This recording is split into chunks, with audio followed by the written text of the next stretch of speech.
이 시간 말씀 요엘 2장 12절에서 14절까지의 말씀입니다. 요엘서 2장 12절에서 14절까지의 말씀. 우리 한 절씩 교독합니다.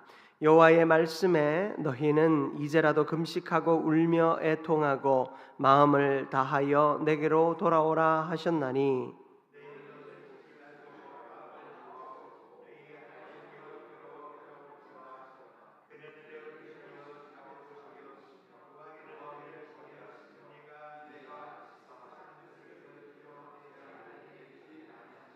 함께 읽습니다. 주께서 혹시 마음과 뜻을 돌이키시고 그 뒤에 복을 내리사 너희 하나님 여호와께 소제와 전제를 드리게 하지 아니하실인지 누가 알겠느냐. 아멘. 할렐루야. 아멘. 오늘 수요 생기예배 가운데 나오신 여러분을 환영하며 축복합니다. 우리 서로 바라보면서 이렇게 인사 한번 나누겠습니다. 잘 오셨습니다. 네, 이렇게 한 번만 더 인사 나눌까요? 하나님은 찢어진 마음을 찾으십니다. 아멘. 오늘 요엘서 2장 12절에서 14절까지의 말씀을 통해 하나님은 찢어진 마음을 찾으십니다 라는 제목으로 말씀 나눌 때 은혜 받는 우리 모두가 되기를 축복합니다. 종교개혁자 존 칼빈은 기독교 강요에서 회개를 이렇게 정의하고 있습니다. 회개는 우리의 삶을 하나님께로 진정으로 돌이키는 전환이다. 회개는 우리의 삶을 하나님께로 진정으로 돌이키는 전환이다라고 말하고 있습니다.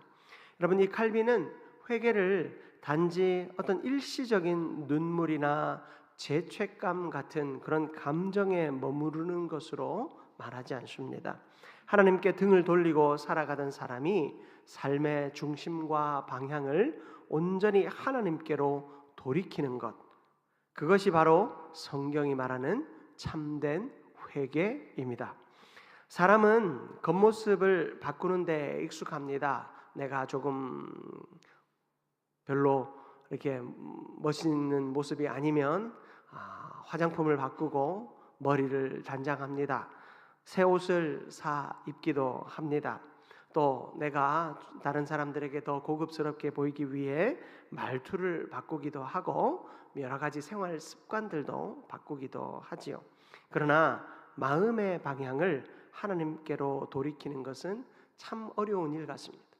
우리가 돈을 쓰면 어떤 외모를 가꿀 수 있고 바꿀 수 있습니다.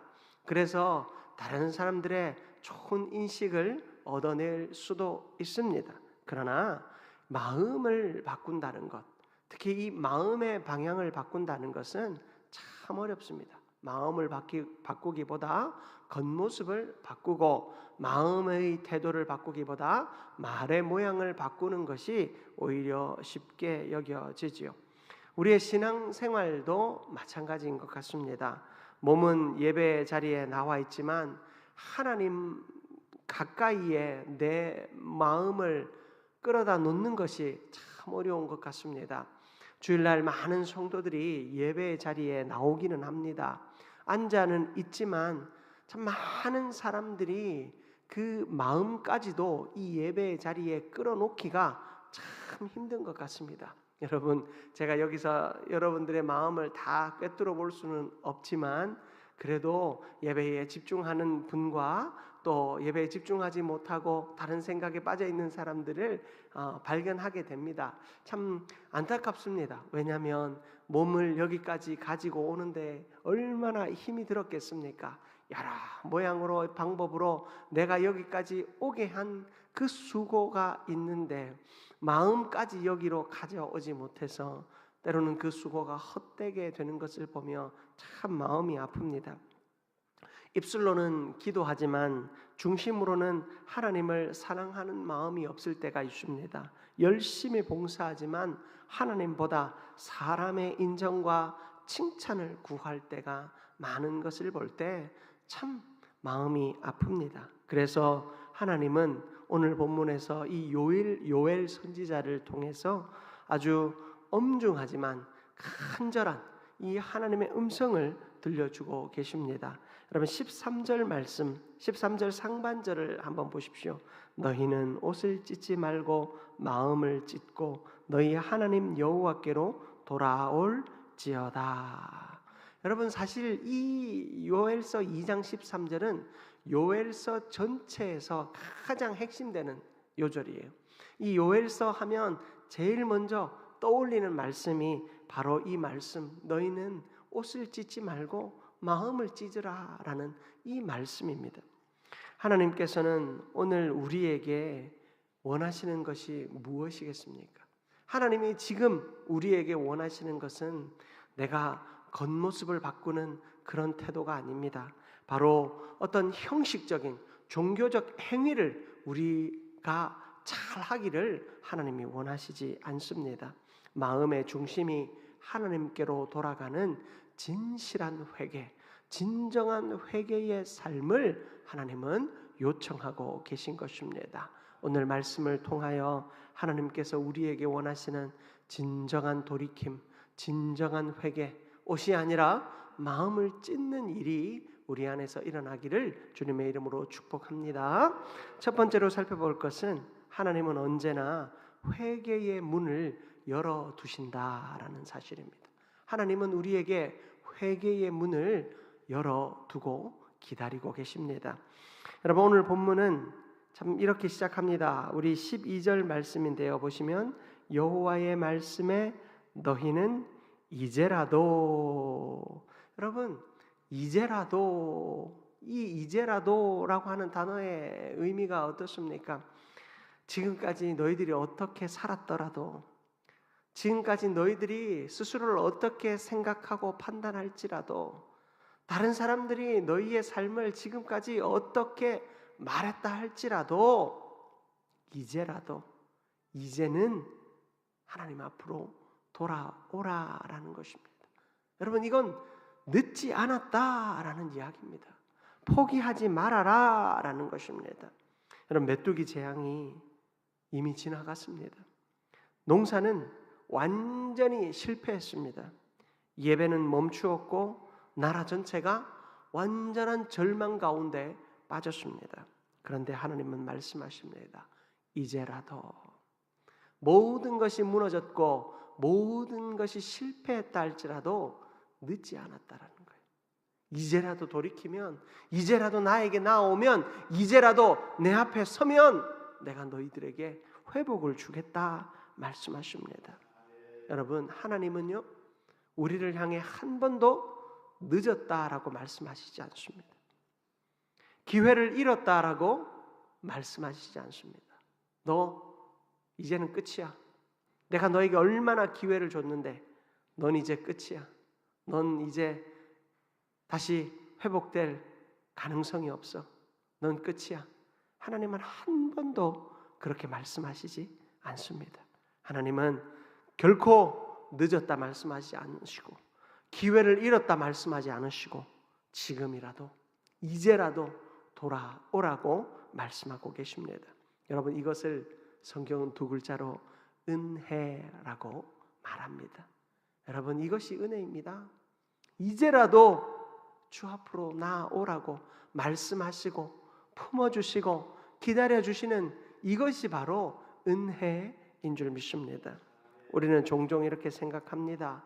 이 정도까지 내가 죄를 지었으면 하나님은 결코 나를 받아주지 않으실 거라. 내가 너무 오래 하나님을 떠나 있었기에 하나님도 나를 잊어버렸을 것이라고. 이미 늦었다고. 그러나 하나님은 이렇게 우리를 사랑하십니다. 이제라도. 다윗도 돌아왔습니다. 베드로도 돌아왔습니다. 십자가 옆에 서 있던 그 강도들, 그들은 회개의 기회도 없는 것 같은 상태였습니다. 예수님 곁에 십자가에 이미 달렸습니다. 그러나 그 강도 역시 주님을 구원자로 주로 고백하는 그 순간 구원함을 얻었습니다. 하나님은 결코 우리를 늦었다 말씀하지 않으시고 거절하지 않으십니다. 이사야 55장 6절에서 7절 말씀인데요. 우리 화면을 통해서 우리 같이 한번 합독했으면 좋겠습니다. 이사야 55장 6절에서 7절 말씀입니다. 제가 같이 한번 합독합니다. 너희는 여호와를 만날 만한 때에 찾으라. 가까이 계실 때에 그를 부르라. 악인은 그의 길을, 불의한 자는 그의 생각을 버리고 여호와께로 돌아오라. 그리하면 그가 긍휼히 여기시리라. 우리 하나님께로 돌아오라. 그가 너그럽게 용서하시리라. 아멘. 여러분 6절을 보니까 너희는 여호와를 만날 만한 때에 찾으라. 가까이 계실 때에 그를 부르라. 여러분 여호와를 만날 만한 때가 언제인 것 같습니까? 여러분 어떤 분이 건강검진을 앞두고 막 살을 빼고 또 뭐 마시던 술도 마시지 않고 담배도 피지 않고 그렇게 잘 준비해서 건강검진을 합니다. 그렇게 건강검진을 해서 뭔가 좋은 결과가 났습니다. 그러면 그 좋은 결과가 난 것으로 만족하고 다음 날부터 또 술을 마시고 담배를 피고 마음껏 먹고 느슨하게 살아가다 보면 여러분 그 사람은 그때의 잠깐의 만족 때문에 평생의 삶을 잃어버리게 되죠. 건강검진은 그때만을 위한 순간이 아닙니다. 긴 평생의 삶 중에 그 평생의 삶이 항상 건강하도록 중간중간 체크하는 것이죠. 여러분 하나님께서 때로는 우리에게 그런 건강검진의 순간 같은 때를 우리에게 주실 때가 있어요. 하나님이 내가 하나님 앞에 벌벌 떨게끔 하시는 순간들이 있습니다. 다양한 삶의 어려움들로 내가 갑자기 두려움을 느낄 때가 있습니다. 건강으로 인하여, 자녀의 문제로 인하여, 또 가족의, 또 누군가 사업과 직장으로 인하여 우리는 하나님 앞에 건강검진의 순간을 만날 때가 있습니다. 그런데 그 순간이 잘 지나갔다고 치십시다. 그러면 우리는 순식간에 하나님의 은혜를 잊어버립니다. 순식간에 그때의 그 떨림들을 잊어버립니다. 그리고 예전과 똑같은 모습으로 살아갑니다. 여러분 여호와를 만날 만한 때는 언제일까요? 여호와를 만날 만한 때는 사실은 우리의 평생의 모든 순간이에요. 하나님은요 한순간만을 위해서 우리를 찾으시지 않는다고요. 내가 평소에는 아무 상관없이 살아가다가 하나님을 찾지 않다가 삶에 어떤 위기가 왔을 때 하나님을 찾는 그 순간이 여호와를 만날 만한 때가 아니라 하나님이 기억나는 그 순간, 하나님이 내 주인이 되어 주신다라는 그 사실을 내가 잊지 않는 그 순간, 지금 내가 하나님 앞에서 호흡하는 이 순간이 여호와를 만날 때인 것입니다. 지금 만나야 돼. 오늘을 보내고 내일을 보내고 어쩌다가 한번 하나님을 만나는 것이 아니라 지금 이 순간 내가 이 수요 생기 예배에 나왔을 때 하나님을 만나야 하는 것입니다. 내 인생에 아무런 문제가 없고 아무 근심이 없고 모든 것이 형통하다고 여겨지는 이 순간에도 우리는 하나님을 만나고 찾아야 돼요. 그리고 나의 죄를 돌아보아야 합니다. 내가 깨끗한 사람 같지요? 아닙니다. 여러분 나는 언제고 하나님 앞에 회개할 것이 있는 자입니다. 그것이 인간입니다. 하나님은 돌아오는 사람을 책망하기보다 먼저 품으시는 분이십니다. 그러므로 회개를 미루지 마십시오. 미루었다 결국에 회개하고 아닙니다. 하나님은 미루지 않는 회개를 원하십니다. 왜요? 하나님은 그것을 듣고 우리를 용서할 준비를 이미 하고 계시기 때문입니다. 성령께서 감동하시는 그때가 가장 빠른 순간입니다. 여러분 하나님 앞에 날마다 우리의 죄를 돌아보며 우리를 정결하고 경건하고 거룩하게 세워갈 수 있는 저와 여러분들 되시기를 주님의 이름으로 축복합니다. 여러분, 어거스틴을 잘 아실 것입니다. 어거스틴은 젊은 시절에 아주 깊은 쾌락과 방탕의 늪에 빠져 살던 사람이었습니다. 마니교라고 하는 이단에 빠졌고 육체의 정욕에 사로잡혀서 그는 방탕한 삶을 살았죠. 그런 와중에도 그는 기도했습니다. 뭐라고 기도한 줄 아십니까? 주여, 나에게 순결을 주옵소서. 그러나 지금은 마옵소서. 하나님, 나에게 순결을 주시고 정결을 주시지만 지금은 조금 더 이 쾌락을 즐기고 싶습니다. 지금은 조금 더 이 즐거움을 누리고 싶습니다. 그러나 그 어머니 모니카는 그런 아들을 포기할 수 없었습니다. 수많은 날을 눈물로 지새우며 그 아들이 돌아오기를 기도했지요. 당시 한 감독은, 교회의 감독은 이 모니카를 위로하면서 이렇게 말했다고 합니다. 눈물의 자식은 결코 망하지 않습니다. 눈물로 기도한 그 자식은 결코 망하지 않습니다.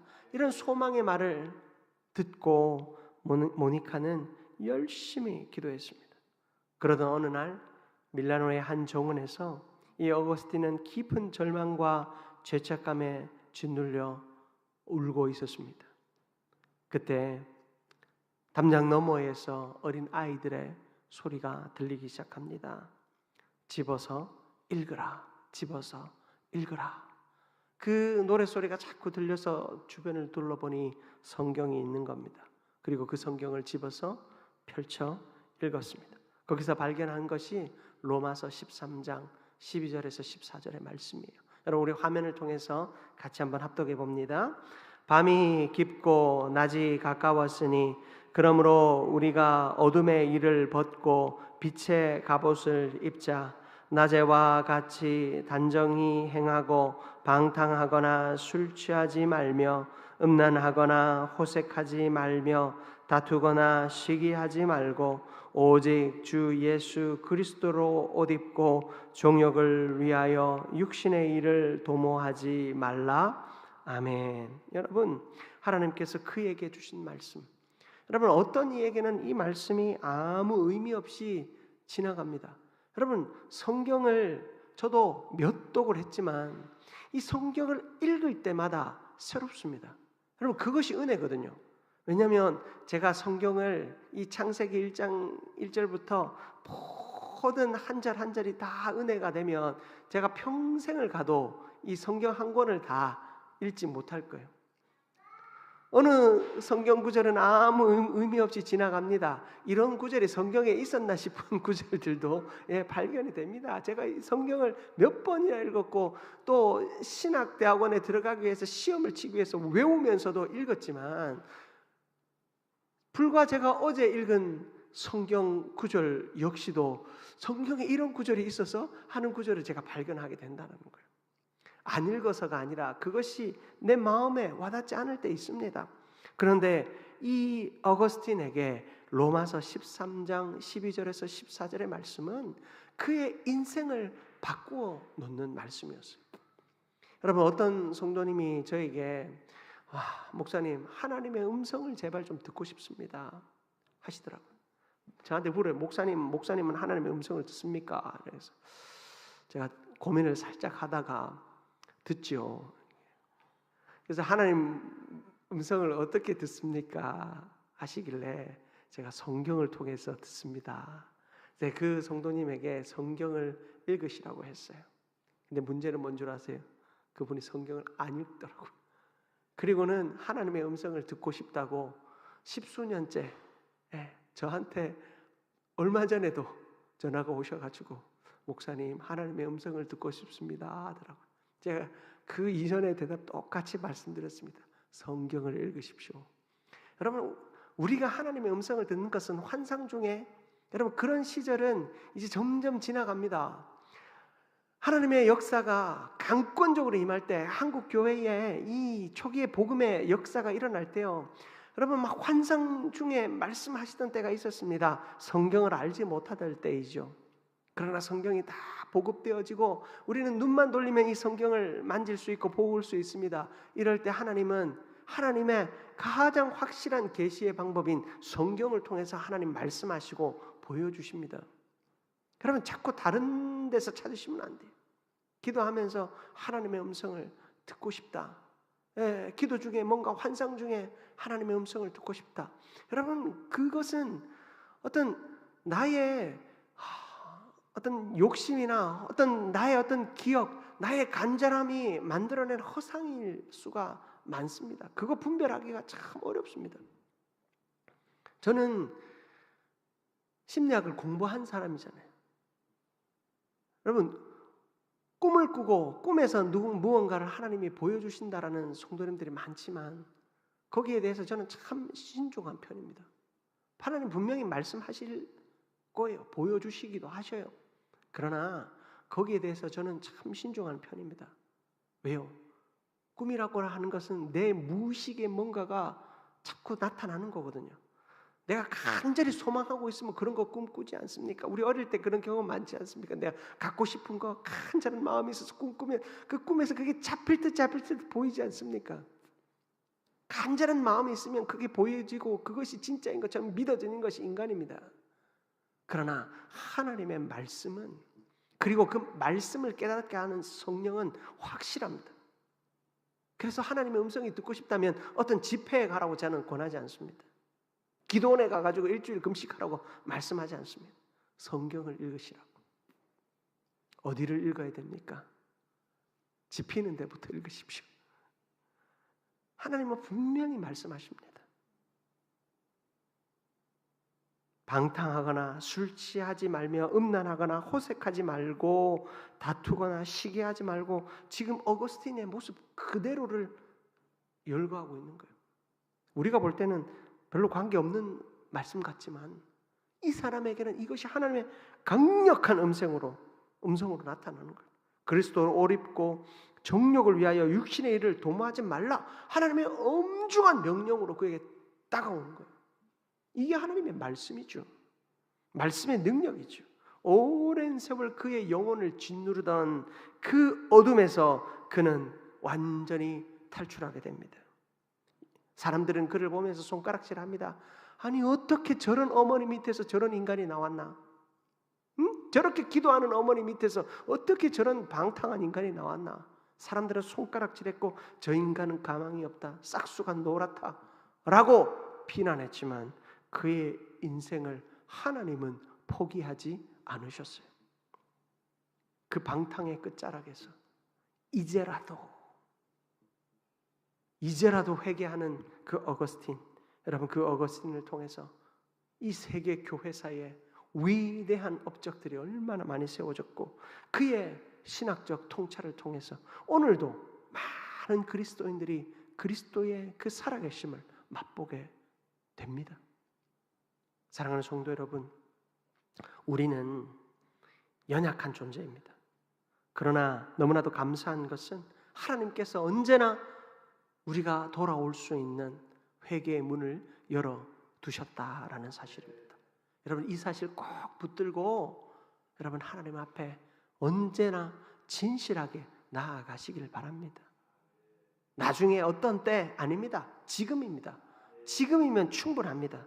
여러분, 준비가 되어야, 내가 좀 더 거룩해야, 좀 더 내가 깨끗해져야, 좀 더 내가 헌신적이고 하나님의 말씀 앞에 잘 반응하고 잘 쓰임받을 만한 준비가 되면, 여러분, 준비는 그렇게 되는 것이 아니라 지금 이 순간이 모여서 되는 것입니다. 누군가가 묻더라고요. 목사님은 과정이 중요합니까? 결과가 중요합니까? 저는 뭐라고 대답했겠습니까? 작은 결과들이 모여 내 삶의 과정이 되더라는 거예요. 진짜 결과는 내가 하나님 앞에 가서 받을 것이고 그 작은 결과들을 모아가는 것이 과정이에요. 그런 의미에서 나는 과정을 중시한다 그랬어요. 내 삶의 과정은 작은 결과들을 통해서 이루어지는 거예요. 여러분, 그 작은 결과가 무엇이겠습니까? 내가 한순간 한순간 하나님 앞에 엎드리는 거예요. 한순간 하나님 앞에 내가 회개하고 나를 돌아보는 거예요.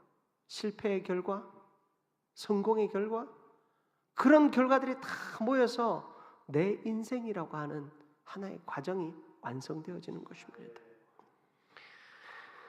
두 번째로 우리가 함께 살펴볼 것은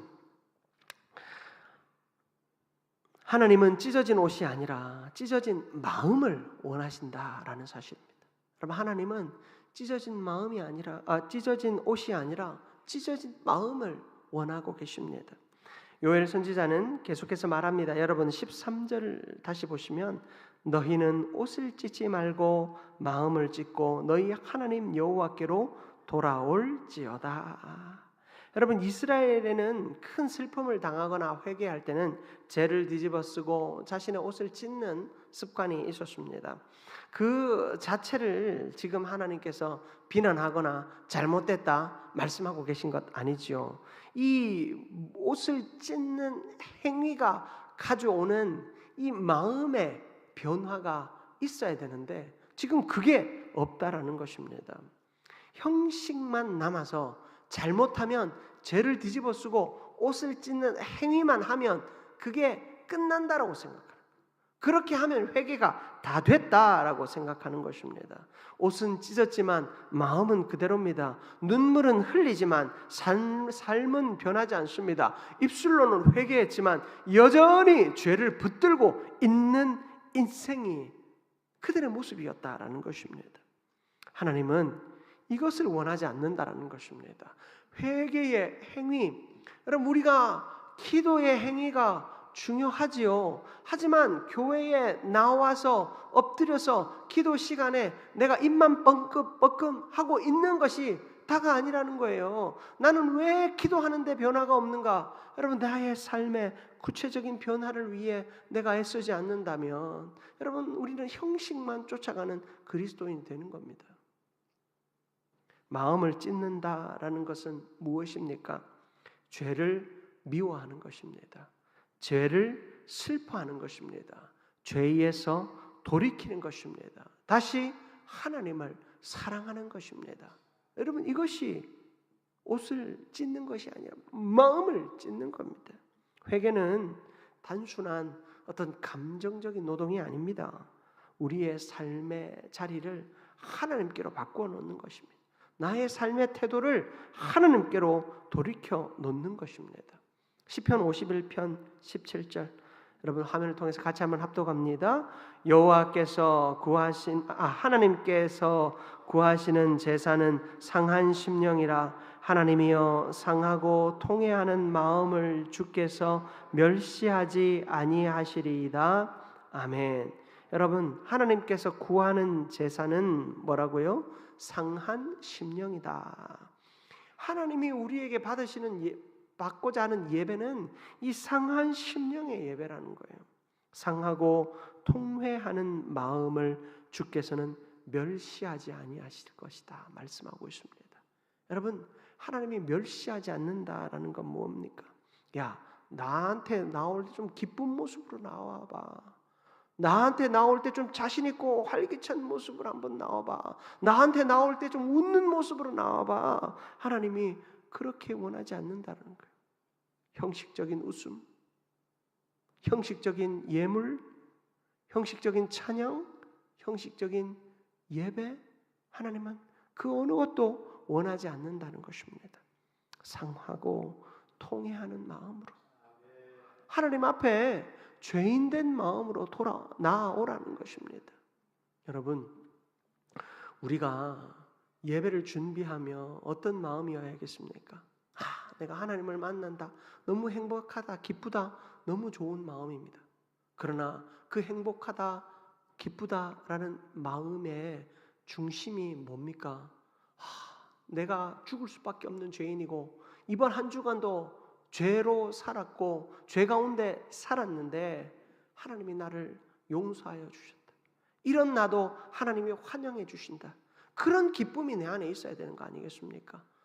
지난달 내가 참 주식이 잘 돼서 수입이 좋아서 하나님 앞에 감사합니다. 그런 마음으로 나오기보다 하나님 앞에 내가 하나님 혹 물질을 내가 우상으로 여기고 있지는 않았습니까? 하나님, 나에게 채워지는 물질로 내가 기뻐하지는 않았습니까? 하나님, 하나님으로 채워지고 하나님의 은혜로 채워지고 하나님이 인도하시는 생명의 삶을 내가 살게 해주십시오. 그런 마음으로 하나님 앞에 나오면 여러분, 우리의 마음을 하나님의 진정으로 받으시는 예배로 여겨주신다라는 것입니다. 상한 심령으로 주께 나오는 저와 여러분들 되시기를 축복합니다. 하나님은요, 완벽한 사람을 찾지 않습니다. 겸손한 사람을 찾으십니다. 자신을 죄인으로 인정하는 사람을 찾으십니다. 그렇게 은혜를 사모하는 사람을 찾으시는 줄 믿습니다. 마지막으로 하나님은 회개하는 자를 은혜로 맞아주신다라는 사실을 기억하시기를 바랍니다. 오늘 요엘 선지자 13절 하반절에서 이렇게 말합니다. 그는 은혜로우시며 자비로우시며 노하기를 더디하시며 인애가 크시사 뜻을 돌이켜 재앙을 내리지 아니하시나니. 그는 은혜로우시대요, 자비로우시대요, 노하기를 더디하신대요. 여러분, 이 말씀은 사실 출애굽기 34장 6절에 있는 말씀을 인용한 거예요. 여러분, 출애굽기 34장 6절을 한번 합독해 봅니다. 여호와께서 그의 앞으로 지나시며 선포하시되 여호와라 여호와라 자비롭고 은혜롭고 노하기를 더디하고 인자와 진실이 많은 하나님이라. 아멘.